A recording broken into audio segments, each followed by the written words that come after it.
I am Steve Mazan, your surprise guest speaker. I know you've seen it in your program all day. You're thinking, TEDx, San Jose, heart of Silicon Valley. Who's the surprise guest speaker? Steve Jobs? Steve Mazan. I apologize. I was hoping for Steve Jobs too. Surprise. Actually, I am a comedian. Thank you for laughing. I am very honored to be here. They actually asked me not to just make you laugh, but to leave you today with some motivation from everything we've heard today. So I'm going to get to some motivation for you all here. Here we go. Seize the day. Winning isn't everything, it's the only thing. Do not wait for your ship to come in, swim out to it. When the going gets tough, the tough get going. You miss 100% of the shots you don't take. If you can dream it, you can do it. Wherever you go, go with all your heart. If man has done his best, what else is there? Success is going from failure to fair without losing your enthusiasm. If first you don't succeed, try again. Genius is 1% inspiration, 99% perspiration. I think I can. There's no substitute for hard work. Willing is not enough. We must do. Live the life you imagine. Do or do not. There is no try. Action is the foundational key to all success. Discouragement and failure are the two of the surest stepping stones to success. The cure is not to dream less, but to dream more, to dream all the time. If you don't know where you're going, you will wind up somewhere else. Just do it.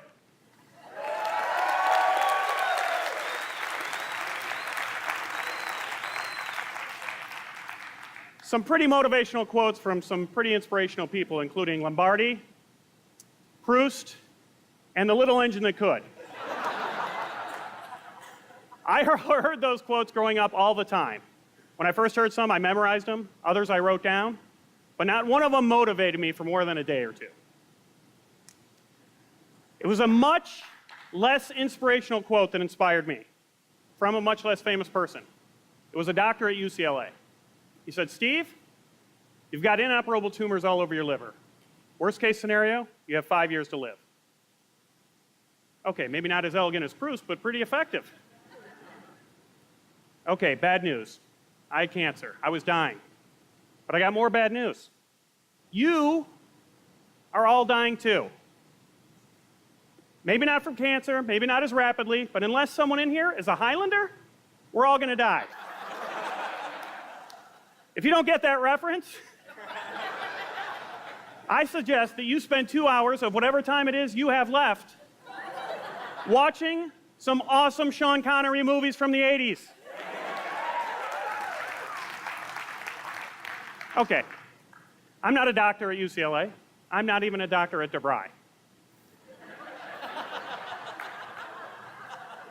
But I've basically just given you all the same diagnosis I was given. Your time is limited. And that's a real diagnosis, so what now? Okay, like most people when they're told they're dying, you're probably going through the 5 stages of grief. The first stage is denial. I'm not dying, I'm healthy. I'm going to get a second opinion from some other comedian.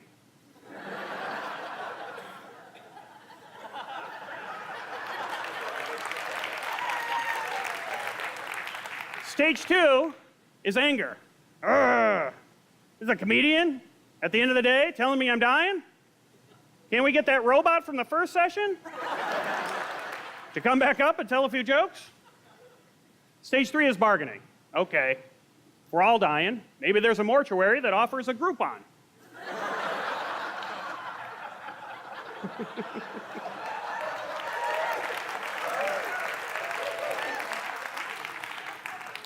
Stage 4 is depression. Well, it feels like a depression, but trust the Wall Street Journal. It's really just a mild recession.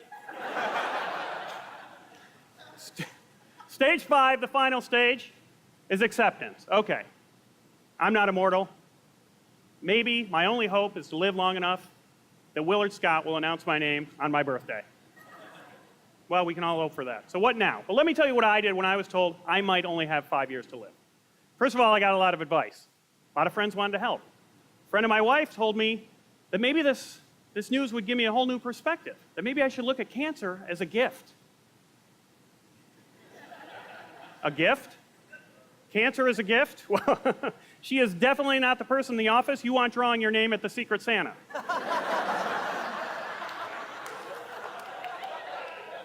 Cancer? What? Judy, was this you? Did you enough? No, you shouldn't have. Really, you shouldn't have. You shouldn't have. I know you wanted to get me something I wouldn't get myself, but this is crazy. Enough with the cancer at Christmas. Someone else told me that I should live every day like it was my last. That seemed like a good idea, so I decided to do that, to move forward living every day like it was my last one. 2 weeks later, I was bankrupt, in jail, 20 pounds heavier, and my family wouldn't talk to me. That was awful advice. But what I kept coming back to when I had time by myself and no one was giving me advice was my dreams. The dreams I had put aside, the ones that I thought I had plenty of time to reach. But now that I realized I had a finite amount of time, I had to ask myself, what did I want to accomplish? I'm not a worst-case scenario guy, but if I really only had 5 years to live, what was it that I wanted to make sure happened? For me, as a comedian, it was a dream I had since I was 12 years old. It was to perform my comedy on The Late Show with David Letterman. So, let me be clear before I move on. I was a comedian already, okay? I was making a living at it. No day job, full-time comedian, making a good living in comedy clubs, colleges, corporate events around the world. That was a pretty big feat in itself. But 6 years into my comedy career, I kind of stopped chasing the Letterman dream. I was waiting for it to come to me. I was waiting for someday, not chasing it anymore. And that's a very important lesson for all of us mortals here today. Someday isn't on the calendar. Friday, Saturday, Sunday, it's on there about 4 times a month. No someday. But when it comes to our dreams, it's probably the busiest day of the week is someday, right? So learning that lesson, I just decided that I was going to refocus my attention back on that dream. I was going to pull out all the stops, and I gave myself a goal of getting on Letterman within 1 year. I was going to make someday happen. I started yelling my dream to anyone who would listen. Started calling in every favor I was owed. I found out everyone who worked on the show and begged them to help me get an audition. I even started asking people at comedy clubs after they'd seen me to email the show and beg Dave to book me. And guess what? I didn't make it. My ironically named deadline came and went. But I was so renewed about my dream and my newfound passion for it, I decided to give myself an extension. 1 more year to get on Letterman. Didn't happen. And then another. Nope. Sounds like bad news, right? Well, it was. I would have loved to get on the show in that first year, but something great happened over those years. Those 3 years weren't spent dying. They were spent living. Living a dream. And let me tell you, there is something, if you've ever chased a dream, you know that it lights a fire in your heart. That whether you reach it or not, it warms everyone around you and everything around you. So I decided, you know what? I'm going to keep going. Because that dream is so important. You can't wait for someday to happen. You need to make things go out. Wouldn't the world be a better place if we're all inspired? If the world wasn't full of uninspired people? I know I felt better when I was inspired.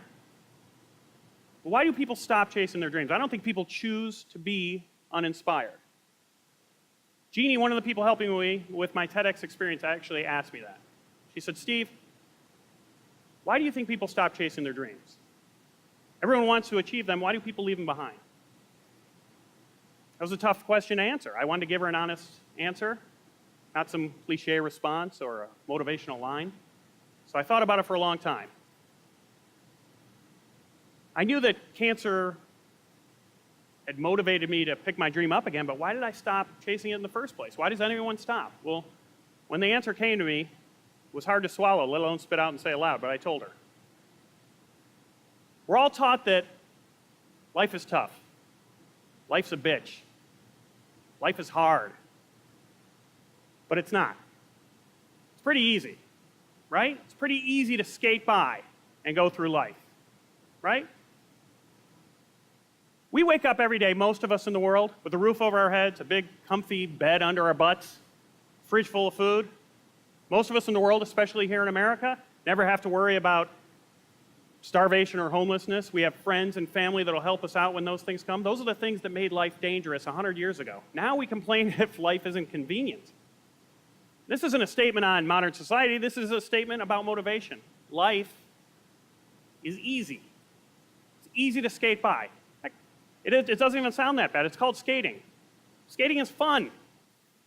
Who doesn't love skating? I love skating. Who doesn't love skating? German judges.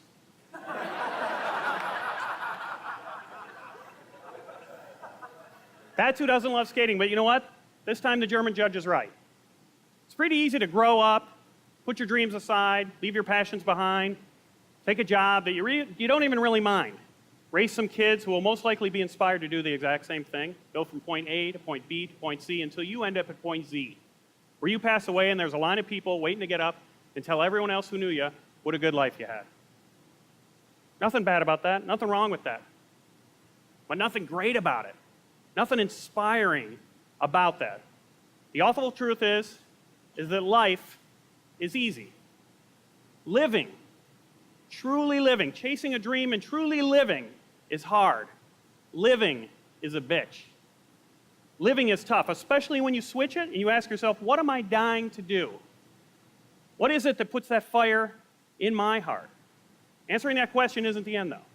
That's really just the spark. Because once you get that fire burning, you need to feed it.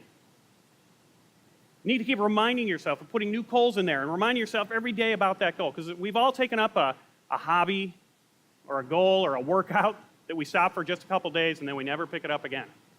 You need to constantly remind yourself that you're dying and that you're dying to do something. Because the minute you forget, life creeps right back in.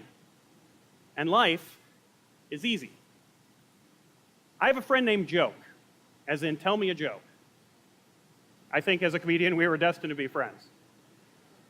She told me a story about her dad talking to her about love when she was younger. And her dad told her, don't look at love as an object, not a thing, not something to obtain, not a noun. Look at it as a verb. As something to do, something to act on, something to constantly give action to. I love that story. And I think a dream works exactly the same way. It's easy to look at a dream as something way off in the distance, something that might or might not be accomplished, a thing, an object, a goal, a thought that runs through our mind every now and then, a noun. But dream is also a verb. It has to be lived, it has to be done, it has to be furthered, it has to be acted upon, it needs to be chased. It's not just an idea or a result. To dream encompasses every step that it takes to get there. Now, I told you about my dream. I didn't reach my Letterman dream by my deadline or my extended deadline. Nope. It took me 5 years. 5 years of living.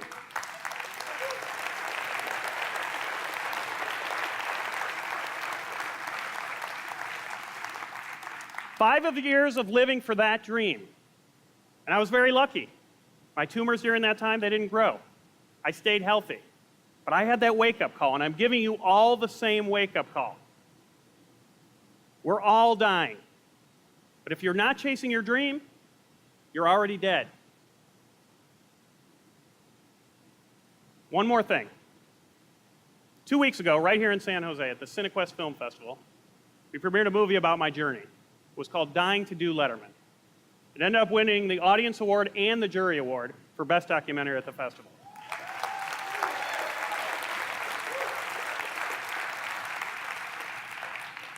Everyone who saw the movie and came up and talked to me told me that it inspired them to pick up a dream they had left behind or to chase another one harder. To keep that dream alive, we handed out these buttons. These promotional buttons that say, I'm dying too, and then they had a blank on it. And we would personalize them for everyone that came up. We would write their dream in there, what it was they were dying to do. Today I'm wearing one that says, I'm dying to make people happy I wasn't Steve Jobs. So thanks for going along. Well, my point is, one of the sad things about all these buttons when we were handing them out is a lot of people didn't know what they wanted us to write on the button. They had to think about it. After a couple minutes, I would let most of them off the hook and just put some short-term dream like, I'm dying to have a drink. I'm dying to eat pizza.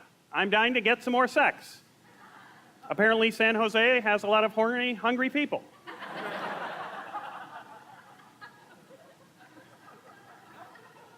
But I told those people they had to go home and figure out what it was they were really dying to do. So I'm going to give you all a challenge here. Figure out the answer to that question. What are you dying to do? Don't skate forward any further in your life without answering that question. If you know the answer, fantastic. See me outside. I'll put it on a pin for you. But if you don't know the answer, don't go to sleep tonight without answering that question. Don't wait till someday to answer that question. There's nothing more important in your life than figuring that out. Because when you do figure it out, then when you go to sleep, you'll sleep like a kid again. Because then you'll be going to sleep not to dream, but with a dream. And waking up with one. Thank you, and sweet dreams. Thank you. Thank you. Thank you. Thank you.